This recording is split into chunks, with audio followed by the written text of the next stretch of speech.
Nah, model yang selanjutnya akan kita bahas yaitu adalah model Gaussian. Nah, model Gaussian itu biasa dipakai untuk melihat profil dari banyak hal gitu ya. Jadi profil dari banyak hal gitu ya. Atau banyak item lah gitu. Nah, sebagai contoh ya, untuk melihat profil tinggi badan gitu ya. Nah, kita pengen tahu nih, tinggi badan mahasiswa UPH itu atau tinggi badan mahasiswa FAS itu profilnya itu kayak gimana gitu ya. Nah, ini bisa dicari pakai model Gaussian gitu ya.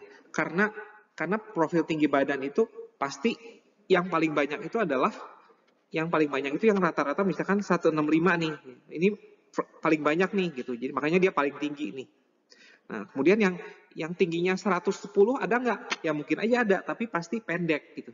Pasti pendek karena nggak terlalu banyak orang yang tingginya 110. Nah, bagaimana yang tinggi badannya itu 100 200 cm? Apakah banyak? Ya enggak, sedikit gitu. Nah, oleh karena itu yang pasti yang paling banyak itu yang tengah-tengahnya gitu. Nah, ini adalah profil model Gaussian gitu. Nah, contoh kedua dalam model Gaussian itu misalkan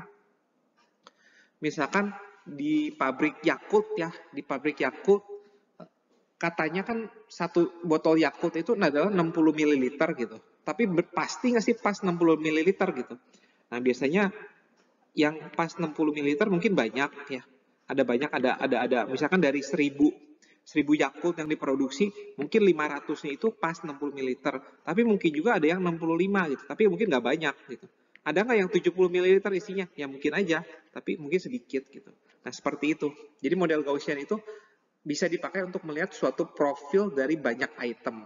Nah, kita akan pakai contoh di slide selanjutnya sehingga jadi lebih jelas. Nah, pada contoh ini saya punya satu contoh soal, jadi pemakaian Gaussian model untuk melihat profil berat badan mahasiswa UPH ya.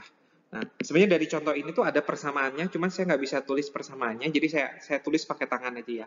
Jadi persamaan dari model Gaussian model untuk berat badan mahasiswa di UPH itu adalah ini nih, Fx sama dengan 10 dipangkatin min X min 80 per 25 kuadrat. Ini adalah modelnya, udah diberikan sih di soal ya, cuman saya nggak bisa tulis pakai keyboard, jadi saya pakai tangan. Nah, pertanyaan yang pertama, hitunglah rata-rata berat badan mahasiswa laki-laki di UPH gitu ya. Nah, kalau dari Gaussian model, rata-ratanya itu selalu ada di sininya nih, di bagian sininya nih. Ya. Jadi rata-rata mahasiswa berat badan mahasiswa laki-laki di UPH itu adalah adalah 80 ya. 80 kilogram gitu ya. Nah, pertanyaan berikutnya, ada berapa banyak mahasiswa yang berat badannya itu 85? Ya, kita tinggal masukin aja. Ya, jadi kalau pengen tahu ada berapa banyak orang yang masih berat badannya 85, kita masukin aja. Pangkat min 85 min 80 kuadrat per 25 ya. 10 dikalikan pangkat min 25 ya per 5 ini 10 dikalikan pangkat min 1. Nah, ini bisa dihitung ya pakai kalkulator. Pangkat min 1 itu berapa? Mungkin 4 orang lah. Nah, jadi kurang lebih ya, cuma ada 4 orang di UPH yang berat badannya itu 85 ya.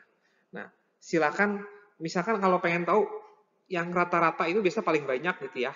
Kalau yang berat badannya 80 ada berapa gitu? Ya tinggal masukin aja. F80 sama dengan pangkat per 25. Nah, ini berapa nih? Ya, 10 pangkat 0 nih. Oh, berarti ada 10 orang ya. Jadi ada 10 orang yang berat badannya itu 80 pas gitu. Nah, ini bisa dipakai untuk pengen tahu berapa banyak mahasiswa yang berat badannya itu yang lain ya. Nah, aplikasi yang terakhir yaitu adalah model pertumbuhan logistik. Nah, kita udah pernah membahas model pertumbuhan di pokok bahasan yang pertama, tapi itu adalah model pertumbuhan eksponensial gitu. Nah, jadi ada dua macam model pertumbuhan. Yang pertama itu model pertumbuhan eksponensial dan yang kedua itu model pertumbuhan logistik. Nah, model pertumbuhan eksponensial itu bentuknya seperti ini. Ya, tadi A0 ya, atau P0 ya. Tadi saya pakai P0, pangkat RT gitu ya. Nah, model pertumbuhan eksponensial itu biasanya itu benar untuk waktu-waktu di mula-mula gitu. Tapi setelah beberapa waktu berlalu, model pertumbuhan eksponensial itu udah nggak masuk akal lagi gitu. Karena pertumbuhan eksponensial itu akan terus bertumbuh, terus dan bertumbuh, terus nggak pernah berkurang gitu. Nah, sementara kalau di dunia, di kenyataannya itu, biasanya itu bertumbuhnya itu mula-mula, tapi setelah beberapa saat dia udah nggak bertumbuh lagi. Nah, disitulah model pertumbuhan logistik itu berperan gitu. Jadi biasanya model pertumbuhan logistik itu ada batasnya gitu. Jadi suatu saat itu akan, jadi kalau misalkan suatu kelinci tinggal di suatu pulau gitu, nah dia akan bertumbuh terus, tapi pada suatu saat pulau itu makanannya itu habis, rumputnya itu habis. Oleh karena itu nggak akan bisa selamanya itu. Jadi ada batas maksimum. Nah ini adalah A-nya. A itu seolah-olah itu adalah batas maksimum si populasi kelinci di pulau tersebut. Gitu ya. Nah kita akan mencoba mengaplikasi ini pada sebuah contoh di slide berikutnya. Berikut ini adalah sebuah contoh model logistik ya. Jadi suatu penduduk di suatu kota, total penduduknya itu mengikuti model logistik ya. Nah di sini saya ada modelnya itu adalah ini yang saya kotakin ya. Nah T sama dengan 0 ini merepresentasikan tahun 1970. Nah pertanyaannya berapa total penduduk di tahun 1990? Oleh karena itu T-nya itu adalah 20 tahun ya. Jadi sudah berlangsung selama 20 tahun. Nah, berapakah total penduduknya? Yang A, ya kita tinggal substitusi aja. F20 itu berapa? Dibagi 1 ditambah 5. E pangkat min 0,12 dikali 20. Ya. Nah, lagi-lagi ini bisa kita harus pakai kalkulator nih ya. Nah, kita harus hitung nih. E pangkat min 0,12 kali 20 itu berapa? Ya, jawabannya itu adalah 0,0907. Dan ini bisa kita hitung pakai kalkulator. Ya, ini hasilnya itu adalah 1,454. Dan yang terakhir, 60.000 dibagi 1,454 itu sekitar 41277. Ya, jadi total penduduk di tahun 1970 itu adalah ini. Nah, kemudian pertanyaan berikutnya, berapakah batas maksimum penduduk di kota tersebut?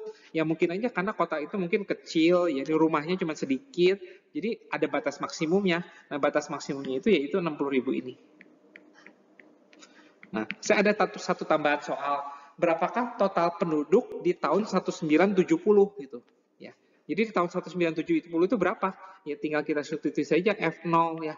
Karena ketika tahun 1970 T-nya itu 0 ya. Adalah 60.000 dibagi 1 ditambah 5 dikalikan E pangkat 0 ya. Jadi min 0,12 dikali 0 tuh adalah 0 ya. Nah ini adalah 60.000 dibagi E pangkat 0 kan 1 berarti 6 ya. Jadi 10.000. Nah jadi tahun 1970 total penduduknya 10.000, di tahun 1990 total penduduknya ini 41 ribuan. Nah batas maksimumnya penduduk tersebut itu adalah 60.000. Nah, kapan bisa tercapai? Ya mungkin di masa yang akan datang pasti T-nya lebih besar dari 20.